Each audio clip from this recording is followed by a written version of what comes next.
My brother hasn't left his room for 2 months. Now I know why. My brother and I used to be so close. We were 2 years apart. My brother Ryan was the oldest, and I was the youngest. Throughout both of our childhoods, we were inseparable. We played and hung out together all the time. Things were happy. It all changed when I was 11, when I was diagnosed with leukemia. From what I've heard, Ryan was practically forgotten by my family. My parents constantly visited me in the hospital, staying by my side during the majority of my chemotherapy. Even when they were at home with Ryan, they still only thought and talked about me. I remember my brother's face as he saw me in the hospital bed. The first time he saw me, he looked distraught. It must have been hard seeing your own sibling in a state like this. As more and more visits went on, the expression on his face had changed. His face looked hard to read, almost like he had something on his mind. I didn't think much of it at the time. Thankfully, I quickly went into remission and have been cancer-free for around 5 years. The whole family was thrilled, including Ryan.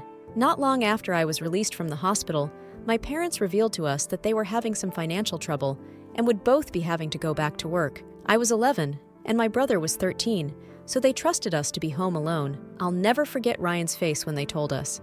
He looked absolutely crushed. It was from then on that our relationship seemed to change. Ryan became distant and withdrawn. He was quicker to anger and didn't seem to want to be around me. At the time, I figured it was part of him becoming a teenager. While this behavior continued for next 5 years, it was only around 3 months ago when his behavior began to get stranger. It started after he finished his senior year of high school. Once summer break began, he started spending much more time in his room. His bedroom is on the basement floor of the house, so he always has his privacy. Not long after school ended, I began to notice some odd signs. I remember sitting on the couch, watching television. Ryan wasn't home, and my parents were out working. When Ryan came home, he was carrying some sort of container. I couldn't tell what was inside, since it was covered by a white sheet. I asked him what it was, but he told me loud and clear that it was none of my business. He brought the mysterious container down into his bedroom. He then came back upstairs, back outside to his car, and came in with another container, still covered by a white sheet. He continued this a few more times, coming back with more covered containers. At this point, I was extremely curious, but I didn't want to upset him by asking again. Once he finished retrieving the containers, he went back to his car and returned with more stuff. This time, he came back with many bags of food and bottled water. All of the foods were non-perishables, like bread, canned goods, and crackers. Finally, he went downstairs and locked the door. I was confused, but I wasn't very concerned. I began to get alarmed the next day when he still hadn't left his room at all. I knocked on his door, hearing him shout for me to go away. I tried pulling it open, but it wouldn't budge. He must have did something to lock it from the inside. Eventually, my parents got concerned too. They tried to open the door, but Ryan convinced them not to care. He told them that he was an adult and that he had food and water to sustain himself. They gave in, not wanting to argue after a long day of work. I, however, refused to give up. Every day, I tried to convince him to get out, but he always yelled at me to go away. Finally, about a month later, I gave up. Another month went by, and Ryan still hadn't left his room. None of us tried to get him out, since we knew he would just end up yelling at us. During the night, my mind would often wander and think about Ryan. As time went on, my thoughts became more and more paranoid, and I began to get worried. It was around the 2-month mark when I decided enough was enough. I woke up early that morning and couldn't fall back asleep. My parents were working, and it was just me and Ryan at home. I silently crept down the stairs and walked towards the door to Ryan's room. I knocked gently. Silence. I knocked harder, but still got no response.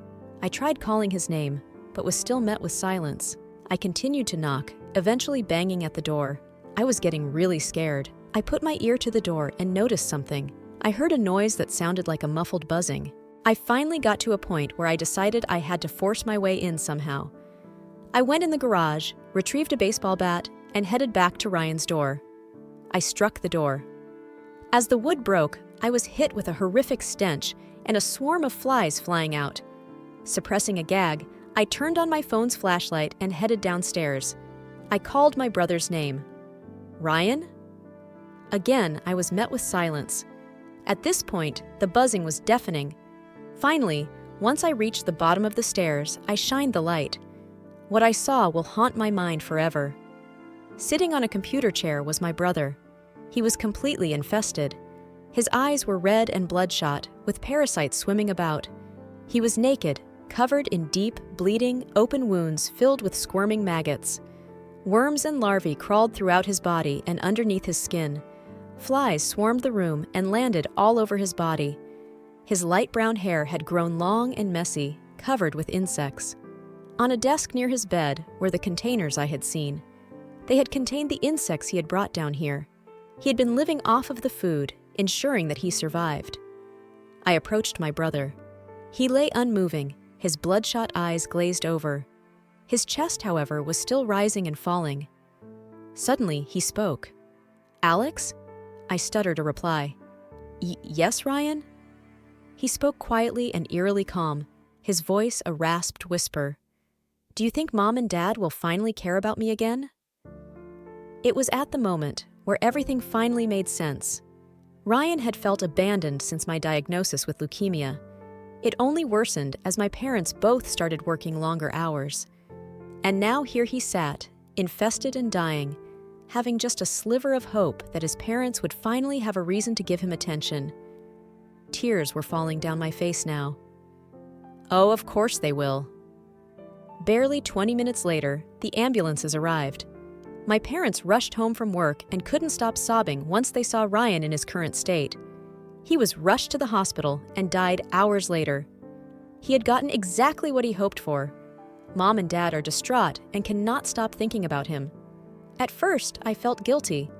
If it wasn't for my leukemia, he never would have felt neglected. But then, I felt anger. He didn't have to destroy his own body. All he wanted was his parents' attention, and now he isn't even alive to see it. Now, as I stand in front of my brother's grave, I feel nothing but pure emptiness. A hole in my heart, once filled, is now empty. I sighed, looking at my brother's grave. As I stared at his engraved name, I noticed it. A little maggot was crawling down his gravestone,